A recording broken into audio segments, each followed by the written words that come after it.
بسم اللہ الرحمن الرحیم۔ سیرت رسول صلی اللہ علیہ وآلہ وسلم، باب صوم میلاد النبی صلی اللہ علیہ وآلہ وسلم۔ جب پیغمبر صلی اللہ علیہ وآلہ وسلم کی ولادت کا وقت قریب آیا تو خدا نے ہر آسمان کے فرشتوں کو وحی فرمائی کہ زمین پر جاؤ۔ فرشتے جوق در جوق زمین پر اترنے لگے۔ ہر فرشتے کے ہاتھ میں نور کی ایک قندیل تھی جس پر لا الہ الا اللہ محمد الرسول اللہ لکھا ہوا تھا۔ وہ فرشتے مکہ کے گرد جمع ہو گئے تھے۔ بہت مشہور یہ ہے کہ آپ صلی اللہ علیہ وآلہ وسلم کی ولادت سے پہلے ایوان کسریٰ پھٹ گیا اور اس کے کنگرے گر پڑے۔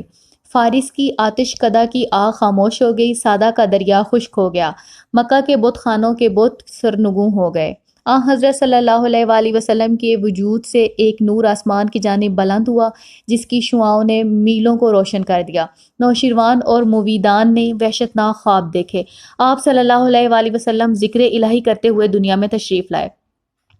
عبد المطلب علیہ السلام کو ان تمام حالات کی اطلاع ہوتی رہتی تھی، لیکن آپ پوشیدہ رکھتے تھے۔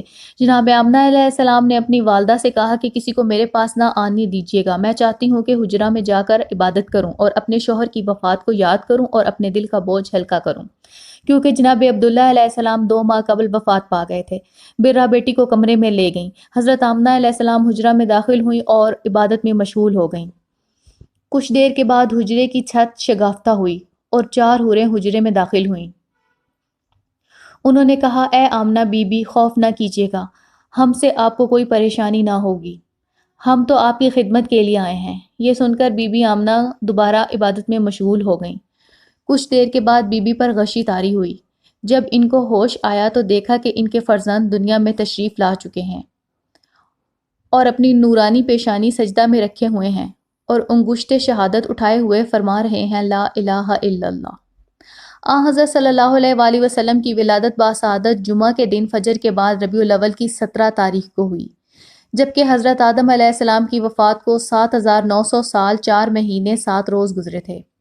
حضرت آمنہ علیہ السلام نے آپ صلی اللہ علیہ وآلہ وسلم کو طاہر اور مطہر پایا۔ آپ صلی اللہ علیہ وآلہ وسلم کے روئے مبارک سے نور ظاہر ہوا جو چھت کو توڑتا ہوا ہر طرف پھیل گیا اور ہر اس مکان کو روشن کر دیا جس کے رہنے والے خدا کے علم میں ایمان لانے والے تھے، اور اطراف عالم میں جہاں بت تھے سب زمین پر گر پڑے۔